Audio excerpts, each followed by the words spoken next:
In February 2002, an 81-year-old woman died just hours after breaking a silence she had carried for 6 decades. Her name was Traudl Junge, and she wasn't just anyone. She was Adolf Hitler's personal secretary, the woman who typed his last words, heard the gunshot that ended his life, and walked out of that bunker carrying secrets too heavy for a lifetime. She finally revealed the truth about those final days. And now, with newly declassified Russian documents from 2025, the complete picture is emerging. But how did a 22-year-old ballerina from Munich become Hitler's final witness?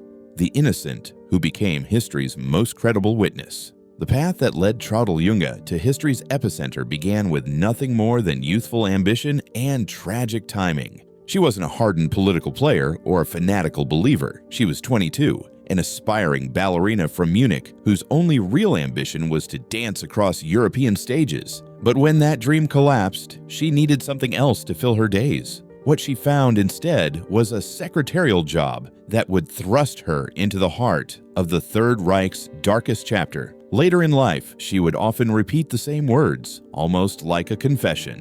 I was 22, and I didn't know anything about politics. It didn't interest me. To many, it sounded like denial. But when you look closely, her story doesn't read like the cynical spin of a war criminal. It feels almost too naive, too ordinary to be a calculated excuse. Her entrance into Hitler's world came in December 1942. The war was already turning sour for Germany, though she hardly noticed. For Junge, the real pressure that day was her typing test. She wasn't the best candidate. She made mistakes. And here's where one of the strangest details of her life played out. While she was retyping, Hitler was interrupted by a phone call. Junge quickly covered her errors by slipping a corrected sheet back into place. In short, she cheated. And it worked. When Hitler returned, he saw the corrected version, smiled, and accepted her. Out of hundreds of women who applied, she got the job, not because of skill, not because of politics, but because of a mistake, a phone call, and a young woman's quick reflexes. And that's the irony. Fate, as if by cruel joke, placed this politically uninterested girl next to Adolf Hitler, where she would remain until his final breath. Why does her testimony matter more than most? Because she never tried to cash in. Other Nazis spent decades twisting narratives, publishing memoirs, and trying to justify themselves. Junge did none of that. She didn't write her account to save herself, nor did she seek to soften the history books. In fact, for most of her life, she kept painfully quiet. She admitted her guilt. She admitted her ignorance. She admitted she liked him. Yes, I liked him. That's where the moral paradox becomes undeniable. She described Hitler as a pleasant boss and a fatherly friend. He was kind to her, gentle, even protective. At one point, he told her she reminded him of his niece, Geli Raubal, whose suicide haunted him. To Junge, he wasn't the dictator we see in history's films. He was simply the boss. It's shocking, isn't it? To imagine a man orchestrating mass murder, yet being remembered by his secretary as charming, polite, and almost paternal. Junge herself struggled with this contradiction for the rest of her life. She worked every day for the greatest criminal humanity has ever known, and yet she didn't see it at the time. That's why her words sting with such credibility. Unlike others who lied, deflected, or painted themselves as heroes, Junge admitted she was blind. She admitted she failed. She admitted she lived in the shadow of evil, yet never truly looked up to see it. So, here's the haunting truth. One of history's most credible witnesses to Hitler's final days was also one of its most innocent. Her testimony carries weight precisely because it isn't drenched in self-defense or ambition. It is the raw perspective of a young woman swept up by forces far larger than herself. But that leaves us with the question you've probably been asking yourself. What was it really like to sit at that desk, to watch him every day, to hear his voice not as a monster in a speech, but as your boss giving casual instructions? What was it really like working alongside history's greatest monster on a daily basis? Inside Hitler's inner circle, what she witnessed daily. For 3 years, Traudl Junge had access to something almost no historian, no outsider could ever imagine. She wasn't looking from the outside in. She lived inside Hitler's private world, in the rooms where his public mask slipped and the daily routine revealed a side of him history books still struggle to capture. Her life as his secretary was surprisingly ordinary on the surface. She typed letters, drafted speeches, and sat at a desk while Hitler paced behind her dictating. In the evenings, she often joined him and the other secretaries for tea, where the man who had ordered the destruction of Europe spoke instead about vegetarian recipes, the beauty of nature, or his love for his dog, Blondie. Junge remembered evenings that felt almost cozy, where the Führer told stories, laughed at light jokes, and appeared almost paternal. She would later admit, "To us, he was a friendly boss, almost like a protective uncle." And that's where the dissonance hits hardest, because while Hitler was creating an atmosphere of harmless calm inside his headquarters, the war machine he commanded was murdering millions outside its walls. One of the most chilling claims Traudl Junge ever made was that during all her time in Hitler's presence, she almost never heard him, or anyone else in his inner circle, mention Jews directly. She typed his speeches, yes, but she confessed she often skimmed over the more violent passages. Around the tea table at Berghof or Wolf's Lair, the word Jew was practically absent, replaced by endless talk of military campaigns or idle chatter. For her, that was part of the moral blindness she carried to the grave. The genocide was being orchestrated, yet in her daily environment, it was almost invisible. But even in this insulated bubble, reality sometimes forced its way through. In 1944, she was married to Hans Junge, one of Hitler's adjutants. Just weeks later, he was killed in Normandy. Hitler couldn't bring himself to tell her personally. Instead, he sent condolences through an intermediary. Think about that. The man who could order cities bombed into rubble couldn't face a grieving young widow sitting right outside his office. Junge later said this moment cracked the protective illusion around him. She began to see the weakness under the facade. Daily life still went on in places like the Berghof in the Bavarian Alps or the Wolf's Lair hidden deep in the forests of East Prussia. Junge recalled the strange tranquility of these sites. Secretaries took long walks, played with the dogs, and drank coffee in the sun, while inside, Hitler reviewed troop movements and ordered more destruction. She described it as a harmless and peaceful atmosphere, but peaceful only if you ignored the millions dying just beyond the walls.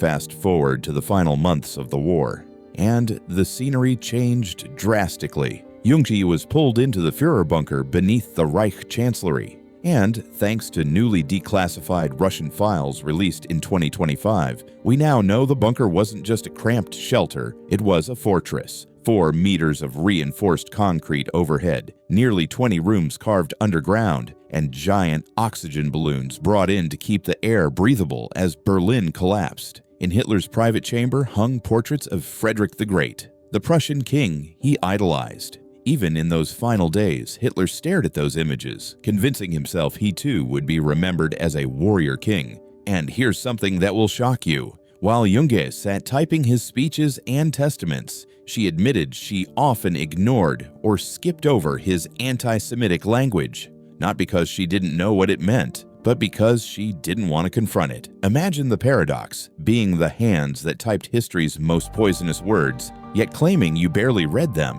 This is why her testimony is so haunting. She wasn't a committed Nazi, nor was she an active resistor. She was somewhere in between, trapped in an ordinary role that carried extraordinary consequences. So, when we picture the bunker in those last months, it's not just Hitler raging at generals.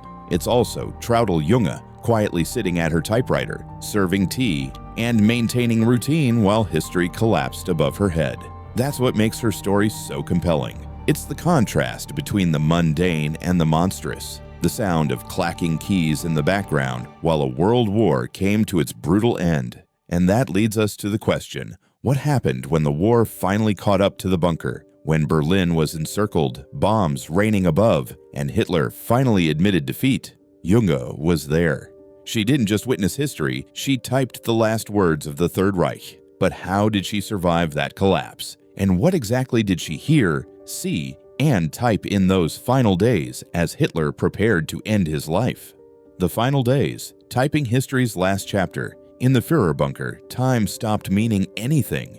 Days bled into nights. The air was damp, heavy, and eerily still. Junge later admitted she often lost track of whether it was morning or evening. Outside, artillery shook the ground. Inside, the ticking of a typewriter echoed through corridors that already felt like a tomb. This wasn't just another office anymore. It was the world's last stage for a man unraveling in real time. And Traudl Junge, still only 25, wasn't just his secretary anymore. She had become history's final professional witness to Adolf Hitler's collapse. What she saw over those last 72 hours is as unsettling as it is surreal. On the night of April 28, 1945, she was summoned to Hitler's study. He dictated his political testament, The Last Will of the Third Reich, between 11:30 p.m. and midnight. Her fingers typed each word as he ranted against his enemies, condemned his generals for betrayal, and blamed the Jews for everything. She admitted that even then, she skimmed sections, ignoring the bile because she couldn't stand to look at it anymore.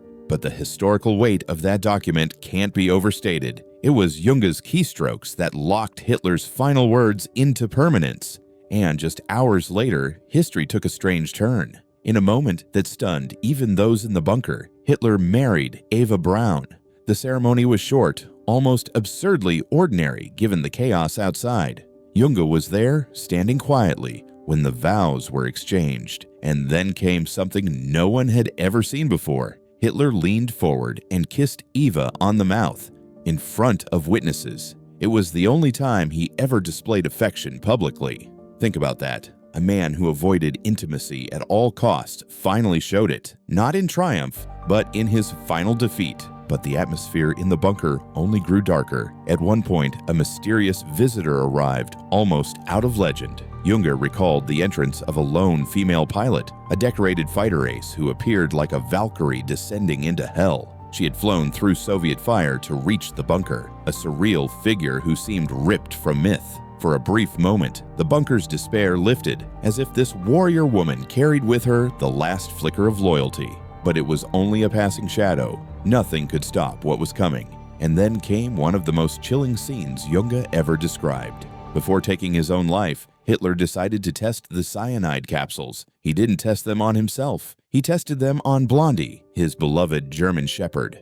Junge watched as Blondie collapsed, foaming at the mouth, proving the capsules worked. She later admitted this broke her in a way nothing else had. Watching Hitler murder the only living creature he seemed to truly love shattered the illusion that he had any shred of humanity left. April 30th arrived. Junge was in the nursery playing with the Goebbels children when it happened. A single deafening gunshot. So loud, so close. The bunker fell into complete silence. No one moved. No one breathed. Then came the whispers.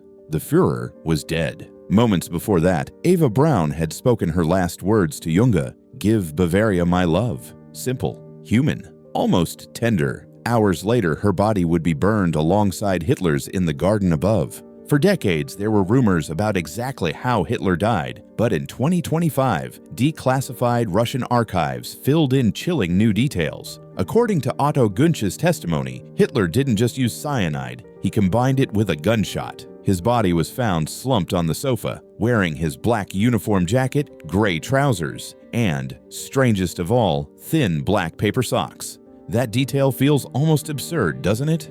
The architect of World War, reduced to fragile socks in death. But it's these odd fragments that make Junge's account resonate with eerie clarity. And it wasn't just Hitler. Walter Huell, the diplomat in the bunker, copied Hitler's method exactly. Cyanide and gunshot at the same time. Like some macabre ritual, Hitler's inner circle began falling one by one, convinced death was preferable to capture. By May 1st, the bunker was crumbling. Junge joined the group attempting to break through Soviet lines. The escape was terrifying. Shells exploded above them. Buildings were burnt around them.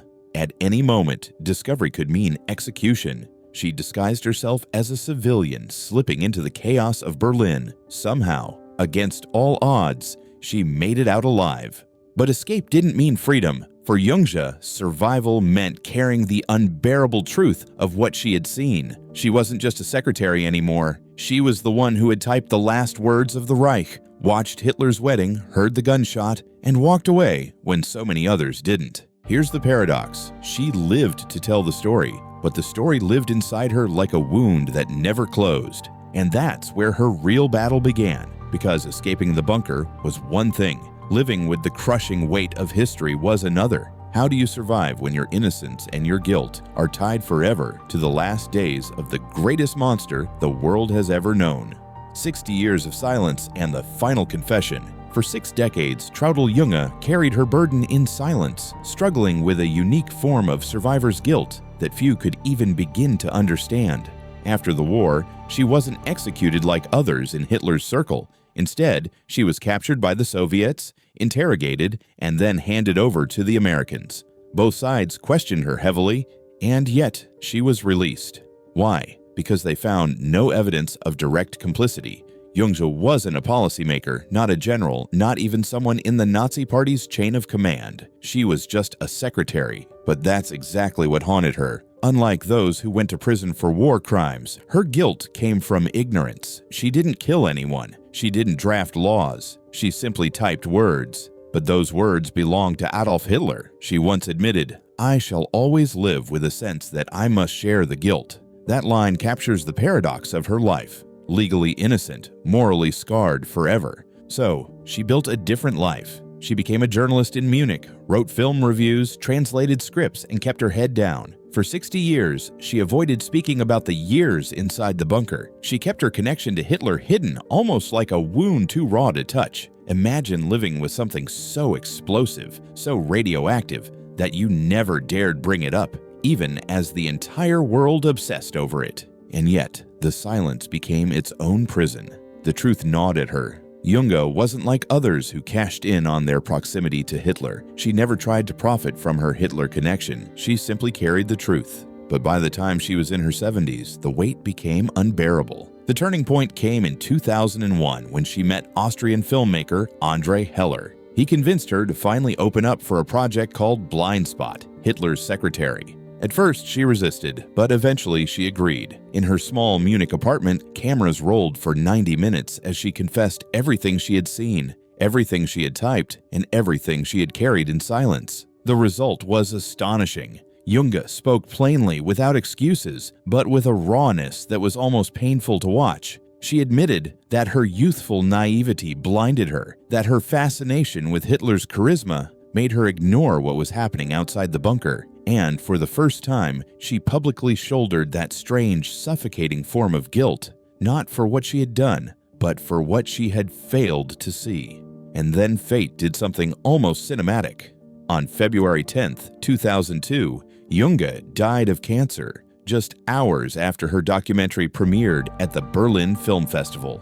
As if she had waited to release her story, to finally unburden herself before leaving the world. Her last words to Heller were chilling. "I have finally let go of my story. Now I feel the world is letting go of me." Even more haunting, she had written her memoir back in 1947 when the memories were still raw, but she locked it away. It wasn't published until 2002, the same year she died. It's as if her life were bookended by silence at the beginning and confession at the end. Her story isn't about excuses. It's about the moral complexity of living in the shadow of evil and realizing too late that youthful ignorance can look a lot like complicity. Junge spent her entire life questioning whether her fascination made her guilty, whether being a passive witness was itself a crime. And that forces us into uncomfortable territory. How many others throughout history have stood next to power, claiming ignorance, while atrocities happened right in front of them? At what point does silence become guilt? Junge's final confession was more than just her life in Hitler's bunker. It was a mirror she held up to the rest of us. And here's the question that lingers. Was she an innocent girl who happened to be in the wrong place at the wrong time? Or was she proof that evil grows when ordinary people choose not to see? Traudl Junge's story isn't just about typing history's last chapter. It's about what happens when youth, ignorance, and power collide in the darkest of times. She lived 60 years with the question of whether silence made her guilty. And in her final days, she chose confession over denial. That choice gave us a rare window into the human side of the bunker, but it also left us unsettled. Because here's the truth. History isn't only written by its leaders, it's also carried by those who stood close, typed the words, and looked away. Junge's life forces us to ask, where is the line between innocence and complicity, between following orders and moral responsibility? So, What do you think? Was Traudl Junge an innocent secretary swept into history's storm, or did her silence make her part of it? And what would you have done in her place?